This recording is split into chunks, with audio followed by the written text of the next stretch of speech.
Allez, bonjour à tous, j'espère que vous allez bien aujourd'hui. Revue de marché, on parlera de la clôture weekly sur le BTC, on parlera également sur du court moyen terme, qu'est-ce qu'on peut faire dans cette tendance baissière. Je rappellerai également les niveaux long terme que je surveille moi également pour me positionner. On verra bien entendu Ether, ensuite les altcoins que vous demandez d'analyser. J'en ai noté 3 comme d'habitude. On verra Virtual, ADA et Bank. Et je terminerai par une question qui m'a été posée sur le Fear and Greed Index, comment bien l'utiliser, comment ça se passe en bear market, est-ce que on a quand même des rebonds, voilà, comment utiliser globalement cet indicateur. Donc voilà, je vous en parlerai. C'est un indicateur que je parle assez rarement, que je regarde quand même de temps en temps, mais qui est quand même assez connu de manière globale dans les cryptos. En tout cas, je le vois souvent sur les réseaux.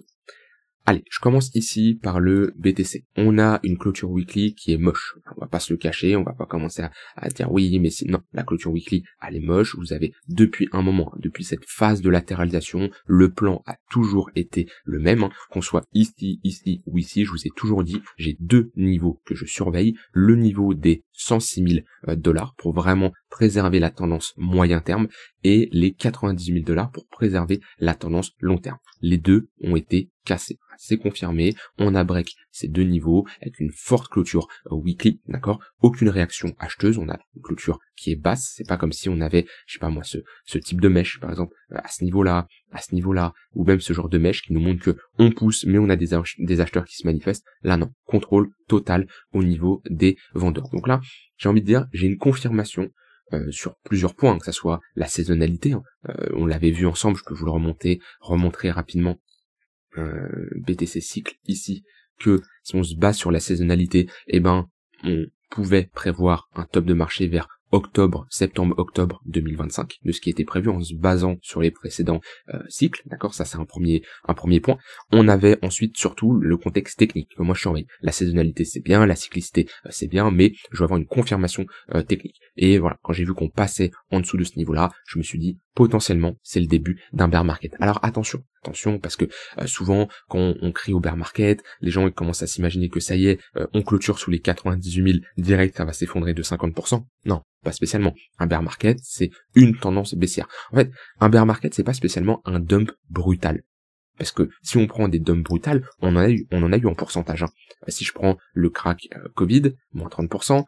Si je prends ici le dump de mai 2021, moins 50%. Est-ce que c'est pour ça qu'on est rentré en bear market? Non.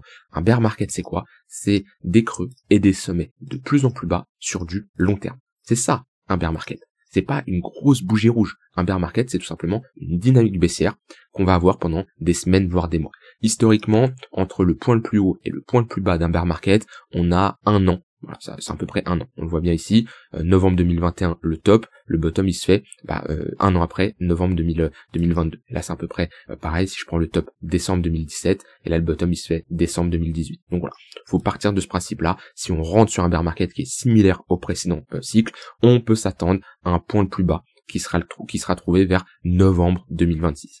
À peu près. Maintenant, ce bear market peut être différent. Là, il y a rien qui nous prouve le contraire, comme quoi c'est sûr à 100% que le bottom va se poser dans cette zone-là. Moi, en tout cas, comme je vous l'ai dit, pour le moment, sur du long terme, j'ai pas mal de cash de côté et j'attends un repli plus important sur le BTC. 93 000 $, on y est. D'accord? C'est un niveau intermédiaire qu'on avait noté ensemble. Mais c'est un niveau que j'estime qui est toujours trop haut. Beaucoup trop haut pour vraiment avoir une entrée professionnelle sur le BTC. Si je compare avec le précédent cycle, ce niveau ici des 93 000 $, c'est un peu comme le niveau ici des 47 000. Vous voyez, on avait eu un retracement quand même assez important, moins 30%, à peu près comme on est ici. Vous voyez, hop, moins 30%, moins 25%, proche des 0,382. C'était un niveau intéressant pour potentiellement chercher des longues, mais uniquement si on avait une réaction acheteuse. On n'a pas eu de réaction acheteuse. Et après, vous voyez, si on rentre trop, on peut se prendre un moins 60%. C'est pour ça, moi, j'estime que là, on est sur un niveau qui est trop. Si j'ai une réaction acheteuse, une pattern, quelque chose qui me montre comme quoi les acheteurs défendent ce niveau-là, pourquoi pas rentrer en position avec une invalidation? Je vais voir surtout le marché comment il pose un bottom. Mais moi j'attends des niveaux beaucoup plus bas. Ok, vraiment la zone idéale. Si là je dois me dire BTC pose un bottom et c'est là où je rentre une grosse partie de mon capital, c'est globalement dans cette zone-là. Alors oui, la zone peut paraître assez grosse, ok, mais ça redevient intéressant vers les 73 000 $. On sera globalement vers les 0,5 de retracement. ici, fib alt, voilà, 0,5, les 70 000 $, ça redevient intéressant. Et après, la golden zone, pour ceux qui peuvent garder du cash au cas où on va aussi bas, c'est cette zone-là entre les 45 50 000 $. On a une très bonne zone de localisation à ce niveau-là où, selon moi, selon mon analyse, mon interprétation, je peux avoir tort, d'accord, mais j'ai du mal à voir un BTC aller en dessous des 40 000 $. Il peut y avoir une mèche, il peut y avoir quelque chose qui se passe ici, mais pour moi le bottom, si on doit poser un bottom et on se base sur la cyclicité, ce qu'on a déjà fait auparavant, que ce soit le coût de production du BTC, la zone de rechargement, la baisse en pourcentage entre le point le plus haut et le bottom, c'est dans cette zone-là qui devrait le faire. Pareil, attention, je dis pas que faut avoir du cash uniquement pour cette zone-là. Non, on s'adapte en fonction de ce qu'on voit. Si on a un dump ici et là, on pose une grosse structure, bah ça se trouve ça peut être un gros bottom qui sera posé, d'accord, et ça peut être ici le bottom et qu'on n'aille pas chercher plus bas.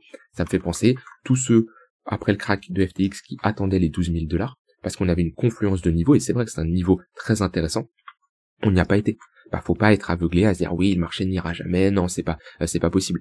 Si on pose un bottom, faut rentrer dans cet état d'esprit de se dire bah le bottom est in, je rentre en position, mais pas commencer à se dire oui, je refuse de voir la vérité en face, j'ai décidé que les 12 000 $ c'est le niveau qu'il doit absolument aller chercher, et ben c'est impossible qu'ils partent sans moi. C'est qu'ils partent sans avoir retag les 12 000 $. Non, si, comme je l'ai dit, on pose un bottom ici, et même si je suis convaincu comme quoi on peut aller là, bah je rentrerai quand même en position ici. Dans tous les cas, on en a parlé depuis un moment, avoir du cash de côté. J'espère que le taf a été fait, parce que ce qui est compliqué, c'est que si vous n'avez pas pris vos profits, si vous avez pas récupéré du cash, après commencer à prendre des profits après à moins 25%, si on continue à aller plus bas, moins 30%, moins 40%, ici c'est du panic sell et c'est vendre sur un bottom.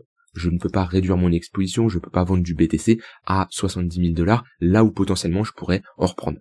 Donc c'est pour ça, attention, c'est pour ça que quand on prend ses profits, on prend ses profits sur la montée, parce qu'on revient chercher des niveaux intéressants, des ATH, des extensions de Fibo, comme on avait vu, les 100 000 $, les 120 000 $, et après on peut réduire à nouveau son exposition quand on a des signaux qui sont pas terribles.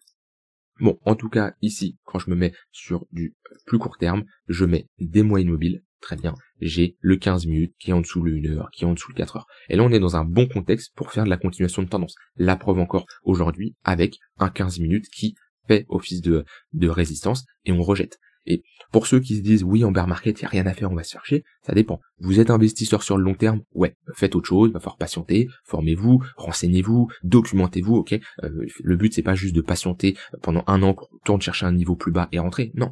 Vous pouvez faire un travail sur vous, sur votre stratégie, vous pouvez vous intéresser à d'autres actifs, à la finance, à l'économie, il y a du taf quand même à faire. Mais c'est plutôt de l'apprentissage plutôt que des actions concrètes qui vont vous donner un retour sur investissement d'un point de vue monétaire. Par contre, pour les traders, moi je l'ai dit, 2022, d'un point de vue investissement, oui, mon portefeuille a quand même subi un drawdown automatiquement en étant bear market. Par contre, d'un point de vue trading, j'ai fait une excellente année. J'ai fait une bonne année parce que j'avais une bonne tendance avec un bon flux et voilà, on repart ici dans une tendance qui est baissière. Et moi, ce que je veux, c'est, quand je trade la tendance, je ne veux juste pas qu'on rentre en range. En range, je me fais chier, parce que je trade beaucoup plus la tendance. Là, quand j'ai ici des mots immobiles orientés à la baisse et ce genre de pattern, ouais, c'est magnifique. On revient chercher ici le 15 minutes, on a un point pivot daily au-dessus, là, il y a un beau short à prendre. Ici, on revient chercher le 15 minutes, on pose un M-top, pareil, il y a un beau short à prendre. Et ça, c'est un très bon contexte que j'aime bien pour trader efficacement. Vous mettez des mois immobiles, tunnel 15 minutes, tunnel 1 heure, tunnel 4 heures, ok, et vous cherchez comme ça des confluences avec des points pivots daily, des points pivots weekly, pour tout simplement chercher des shorts. Ici, la tendance est baissière, on cherche des shorts. Alors bien sûr, c'est pas aussi simple, faut avoir une bonne gestion de risque, une bonne psychologie, il faut avoir confiance en son setup. C'est pas en mettant des mots immobiles que ça y est, vous allez être le meilleur trader. Non, bien sûr que non. Mais rien ne vous empêche, sur ce genre de contexte de marché, de vous perfectionner, et c'est comme ça que vous pouvez apprendre à trader. Et tout ça, je l'enseigne dans le programme Devenir Trader.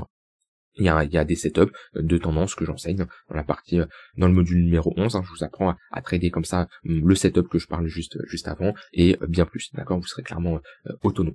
On a des nouveaux points pivot weekly qui ont été créés sur le BTC, 98 200 $ à l'intérieur du tunnel 1 heure. C'est-à-dire que là, si dans les prochaines heures, demain, après-demain, on perd le 15 minutes, enfin on regagne plutôt le 15 minutes, qu'on a une bonne impulsion haussière, ce qui est possible. On a quand même pas mal de liquidités à venir chercher au-dessus des 96, ça me surprendrait pas de faire ce genre de mouvement. Ouais, peut-être pas aussi fort, mais voilà, quelque chose comme ça me surprendrait pas. parce qu'on a laissé pas mal de high ici, pas mal de liquidités à venir chercher, un petit short squeeze, histoire de sortir un peu de pas mal de short, revenir chercher cette zone-là, on a une bonne confluence, point pivot monthly, 98 600 $, point pivot weekly, 98 200 $, et le tunnel 1 heure, on a ici une bonne zone de confluence. Donc si on y va, je vois qu'on a une réaction vendeuse, je peux très bien prendre un short de style là. Alors faut voir où est ma réaction vendeuse, hein. Ça se passera ici, ça se passera plus bas, je sais pas. Mais prendre ce genre de short pour avoir une continuation de notre tendance. Alors faudra voir bien sûr la structure, comment elle est formée, hein. Je peux pas dire que je prendrai exactement ce trade là, mais globalement si vous cherchez à trader la tendance, c'est exactement ça que vous voulez. Avec une invalidation, parce qu'il y a toujours une probabilité qu'on continue vers le nord si on a des acheteurs qui poussent, et le but c'est pas non plus de se retrouver à holder une position si on commence à aller chercher des niveaux beaucoup plus hauts.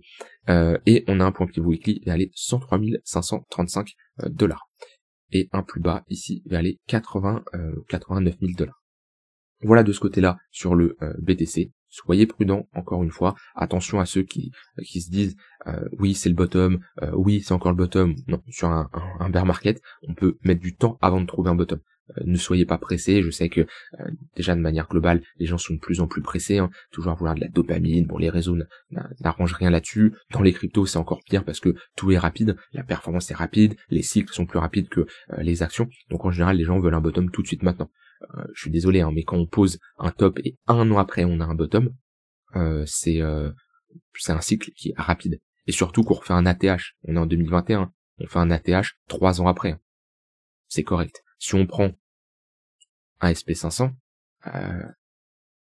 on prend ici, à ce niveau-là, on marque un top dans les années 2000, ok. Après avec le crack de la bulle internet, on retrouve ici, on fait presque un nouvel ATH, mais globalement on fait pas un nouveau plus haut. Bon, techniquement, on fait un vrai ATH 13 ans après. Ah, c'est pas pareil.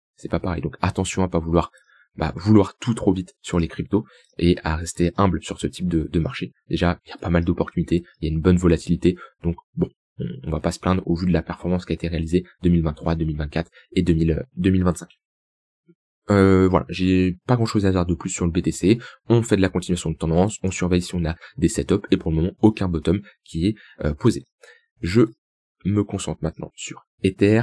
Ether c'est assez simple, on revient chercher ce niveau des 3000 $, qui pour le moment fait office de support, et on a méché proche des 3000 $, un chiffron psychologique, c'est un niveau qui sera défendu. C'est comme ça, c'est comme les 4000 $, c'est comme les 2000 $, c'est toujours un niveau qui est défendu de manière globale. De toute façon on voit les extrémités de notre range, extrémité haute c'est le niveau des 4000 $, milieu de range c'est le niveau des 3000, extrémité basse c'est 2200, voilà, on n'est pas loin des 2000. Donc pour le moment, oui, on est dans une bonne zone. Maintenant, sur Ether, pareil, aucun bottom n'est dessiné. Si je mets des moyennes mobiles, c'est similaire. On a un 15 minutes sous le 1 heure, un 1 heure sous le 4 heures. On est à l'intérieur du tunnel 3 jours. Donc voilà, on est quand même sur une bonne zone de localisation. Mais tant que j'ai pas une réaction acheteuse, tant que j'ai pas ici un bottom qui se dessine, quelque chose qui me montre que on a des acheteurs qui se manifestent. On a une demande qui est supérieure à l'offre. On repasse au-dessus des moyennes mobiles. Je ne peux pas m'exposer. Je pourrais m'exposer plus agressivement si on retourne chercher des niveaux plus bas, par exemple les 2200. Mais pour le moment ici, sur les 3000 $, je ne peux pas m'exposer. Parce que, comme je dis, on est sur un niveau, j'estime, un poil trop haut sur Ether. Pas autant que le BTC là où il se trouve. On a quand même bien corrigé. Mais, voilà, pour le moment, faut pas oublier que Ether n'a pas vraiment connu de bull market. Ça, c'est un fait. Okay. Vu qu'on a fait un nouvel ATH, mais on n'est pas parti en découverte de prix comme chaque cycle Ether pouvait le faire. Donc est-ce que c'est peut-être la fin d'un cycle long terme sur Ether qui s'arrête avec une hype qui se réduit sur Ethereum? C'est possible, mais c'est pas impossible, hein. Il peut y avoir des rotations dans les cryptos. Je pense pas qu'il y aura une rotation sur BTC. Ether, j'ai du mal à le croire, mais si le marché me montre le contraire et que Ether n'est plus la deuxième plus grosse crypto, faudra s'adapter en conséquence, hein. Le but c'est tout simplement de changer de biais en fonction de ce que le marché nous donne. Bon, pour le moment, c'est l'entièreté des cryptos qui corrige. On est quand même assez loin là d'un point de vue capitalisation de marché. Bon, Tether, je le prends pas en compte, hein, c'est un stablecoin, mais voilà, XRP est quand même assez loin d'Ether d'un point de vue market cap, mais qui sait dans le futur, un Ether qui se fait surperformer par une autre crypto. Donc voilà, Ether c'est pareil, on a des nouveaux points pivot weekly qui sont créés, on a une charte qui reste baissière, un peu moins que BTC les derniers temps parce qu'on rentre dans un range et on voit que on se fait pas rejeter dans le tunnel 15 minutes, mais on n'a pas de grosses réactions acheteuses pour nous. On a une très bonne zone ici, si on y va pareil dans les prochaines heures, à surveiller entre les 3250 et les 3300 $. Très bonne zone de confluence, pourquoi? Parce qu'on a un point pivot weekly, un point pivot monthly, le tunnel 1 heure, et ici une grosse zone de liquidité à venir chercher. Vous voyez là, il y a pas mal de sommets à venir chercher. Je vous rappelle, au-dessus de ces sommets-là, on a des stop loss, ok, par exemple des shorts qui sont rentrés en position, qui mettent un stop loss au-dessus de ces niveaux-là, et un shorter qui met un stop loss au-dessus de ces niveaux-là, si on exécute son stop loss, c'est un rachat de position, il clôture sa position et c'est un buy market, d'accord? Et automatiquement, il faut surveiller qu'on a comme ça un buy market, c'est est-ce qu'on a un short squeeze? Si oui, il n'y a aucun intérêt de se positionner en tant que short, parce qu'on aura un fort momentum et aucune contrepartie en face vendeuse pour bloquer le prix. Par contre, si on n'a pas de short squeeze et on voit qu'on a ici une mèche, c'est-à-dire qu'on a enclenché pas mal de positions, pas mal d'achats agressifs, des buy market, et en face, on a des sell market, des sell limites, pardon, qui ont absorbé ces buy market, et là, on a un signal qui est pas mal, qui nous dit comme quoi, les vendeurs se manifestent. Donc ça, c'est quelque chose qu'il faudra surveiller si on y va. Donc ouais, ce point pivot weekly qui a été créé, vu qu'on est sur une nouvelle semaine, 3500 $ le prochain, enfin la résistance 1, ça c'est le point pivot weekly principal. Là on a résistance 1, 3500, en confluence en plus avec un niveau psychologique, et ensuite on a ici le niveau des 2850 $ à peu près. Voilà de ce côté-là sur Ether, je réponds à la question sur le Fear and Greed Index. Alors c'est un indicateur assez connu, qui va analyser les émotions, le sentiment de marché, qui va nous permettre de savoir si on est en euphorie, en peur, en extrême peur, en neutre, etc., etc.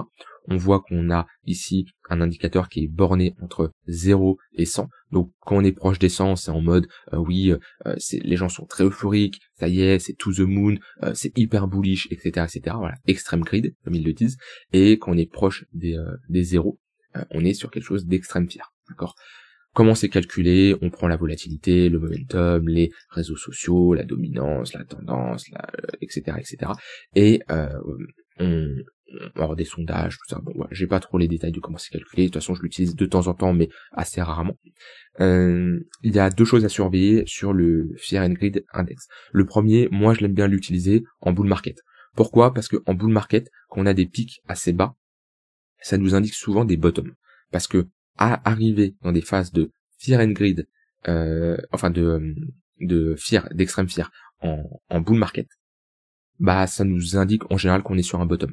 Ce qui n'est pas pareil d'être dans des extrêmes fear en bear market. Parce que en bull market, tendance haussière, être en extrême fear, c'est-à-dire qu'on est sur un creux.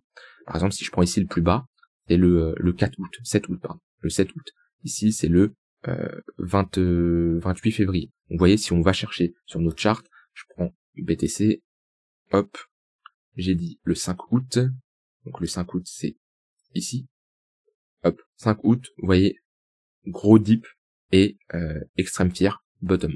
Ensuite j'ai dit le 7 février, non, j'ai dit le 25, attendez, je vérifie,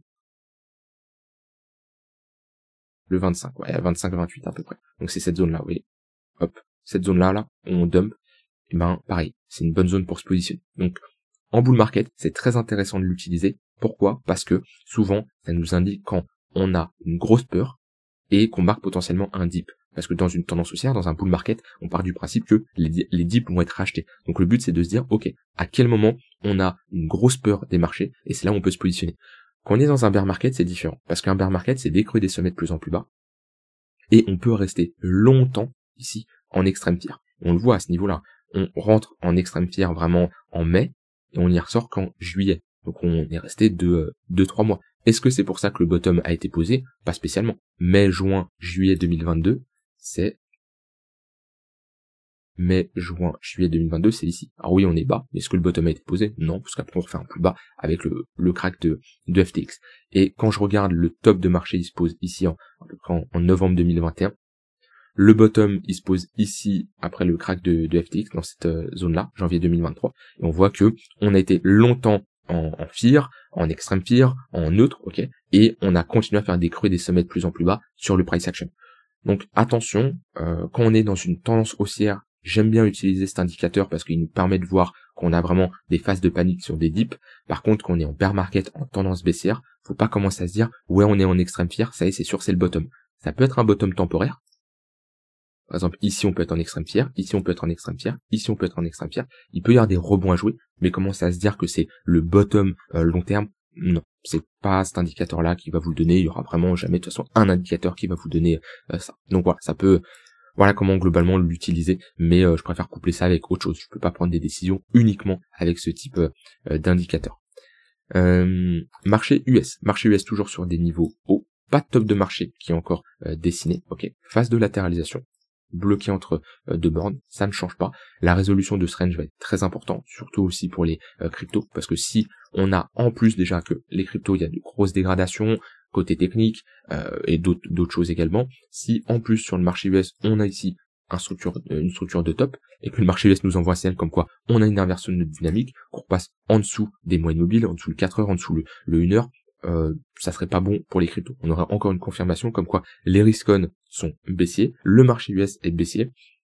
C'est pas quelque chose qui est bullish pour les cryptos, parce qu'on a quand même une corrélation assez souvent entre les cryptos et le marché US, même si c'est pas trop le cas en ce moment. Donc ça, c'est à surveiller, que ça soit SP500, Nasdaq. Si on commence à valider une structure de top, à perdre les moyennes mobiles court moyen terme, ça serait pas encourageant pour les cryptos. Alors, les altcoins que vous m'avez demandé d'analyser. J'ai Virtual. On en est où? Alors, je vous rappelle, si on rentre vraiment dans un gros bear market, attention aux altcoins.